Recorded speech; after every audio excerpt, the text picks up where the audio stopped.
زندگی کی سطح کبھی بھی ہموار نہیں رہتی۔ یہاں پر اتار چڑھاؤ آتے رہتے ہیں، اپس اینڈ ڈاؤنس آتے رہتے ہیں۔ اس لیے ہر طرح کے حالات کے لیے خود کو تیار رکھیں۔ جب آپ مینٹلی پریپیئر ہوں گے نا تو آپ ڈیفیکلٹ سچویشنز کو بہت ہی آرام سے ہینڈل کر سکتے ہیں۔ جب انسان نا مینٹلی پریپیئر نہیں ہوتا اور اچانک سے اسے کوئی ڈیفیکلٹ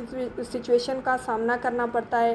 یا پھر انسان کو انسان یہ سمجھ لیتا ہے یا ایزیوم کر لیتا ہے کہ اوکے لائف میں کوئی ڈیفیکلٹیز آ ہی نہیں سکتی، ہمیشہ سکسیس ہی سکسیس ہے، ہمیشہ خوشی ہی خوشی ہے، کبھی کوئی دکھ ہی نہیں آئے گا، تو ایسا نہیں ہے۔ اگر آپ ایسا سوچ کر بیٹھے ہوئے ہیں تو آپ نے خود کو مینٹلی ایک طرح سے ایب نارمل بنا کے رکھا ہوا ہے۔ لیکن اگر آپ یہ سوچ کر زندگی میں آگے بڑھیں گے کہ آج اگر آسانی ہے تو کل مشکل آ سکتی ہے، جب آپ اپنے مائنڈ میں اس بات کو رکھیں گے نا تو جیسے ہی کوئی مشکل وقت آئے گا تو آپ اس کو آرام سے ہینڈل کر سکیں گے، ایک دم سے پینک نہیں ہوں گے، ایک دم سے ایک سرپرائز والی سچویشن میں نہیں جائیں گے۔ آپ کو پہلے سے پتہ ہوگا کہ یہ لائف ہے، اس میں اپس اینڈ ڈاؤنز آتے ہیں، ڈاؤن ٹائم ہے تو پھر اس کو مینٹین کرنا ہے۔ اور کس طرح سے مینٹین کرنا ہے؟ سب سے پہلے تو آپ کو اپنی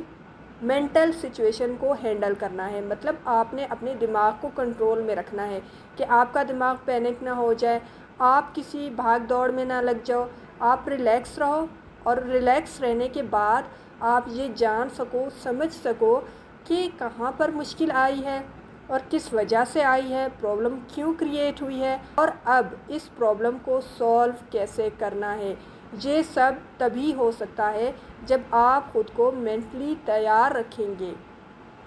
خود کو پریپیئر رکھیں گے، اور خود کو اس بات کے لیے قائل کریں گے کہ لائف میں اپس اینڈ ڈاؤنس آتی رہتی ہیں، اب چونکہ مشکل وقت ہے تو میں اس کو آرام سے ہینڈل کر لوں گا اور ایک دن اچھا وقت بھی ضرور آئے گا۔